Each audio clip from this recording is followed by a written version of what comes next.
কচুদরমে বিধ্বংসী অগ্নিকাণ্ডে ভস্মীভূত হল এক দিনমজুরের বাসগৃহ।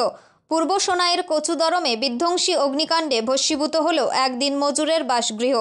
মঙ্গলবার রাতে কচুদরম প্রথম খণ্ডের বাসিন্দা ফজর আলী লস্করের পুত্র বক্তার উদ্দিন লস্করের বাসগৃহে অগ্নিসংযোগ হয়। কিছু বুঝে ওঠার আগেই আগুনের লেলিহান শিখা গ্রাস করে নেয় সম্পূর্ণ বাসগৃহ। এদিকে ঘরে থাকা রন্ধন গ্যাসের সিলিন্ডারেও অগ্নিসংযোগ ঘটলে ভয়ঙ্কর বিস্ফোরণ হয়। বিস্ফোরণের বিকট শব্দে কেঁপে ওঠে গোটা এলাকা। খবর ছড়িয়ে পড়তেই পাড়া প্রতিবেশী সহ এলাকার বেশ কিছু মানুষজন সাহায্যের জন্য এগিয়ে আসেন। জল, বালু ইত্যাদি দিয়ে আগুন নেভানোর প্রচেষ্টা করলেও ব্যর্থ হন। এদিকে খবর দেওয়া হয় অগ্নি নির্বাপক বাহিনীকে।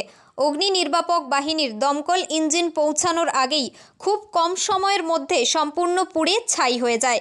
জানা গিয়েছে ঘর থেকে কিছুই রক্ষা করা যায়নি। ঘরের সামান্য মজুদ রাখা ধান, চাল, কাপড় চোপড় সহ সম্পূর্ণ নিত্য প্রয়োজনীয় আসবাবপত্র পুড়ে ছাই হয়ে যায়। দিনমজুর বক্তার উদ্দিন পরিবার নিয়ে নিঃস্ব হয়ে গিয়েছেন।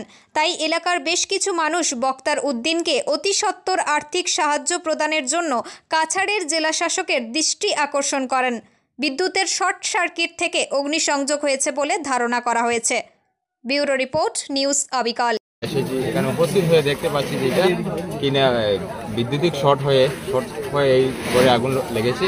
তো আজকে যে এই পরিবারে আগুন লেগেছে অত্যন্ত দুঃখজনক। এই পরিবারের একটি জিনিসও বাঁচানো সম্ভব হয়নি। পুরা ঘর জ্বলে, এই ঘরটি জ্বলে পুরা শেষ হয়ে গিয়েছে। তাই আমি আপনার সোশ্যাল মিডিয়ার মাধ্যমে কাছাড় জেলা শাসক আমার সোনাই সার্কেল অফিসারের দৃষ্টি আকর্ষণ করে বলছি যে এই পরিবারের প্রতি ওনাদের সহানুভূতি করার জন্য।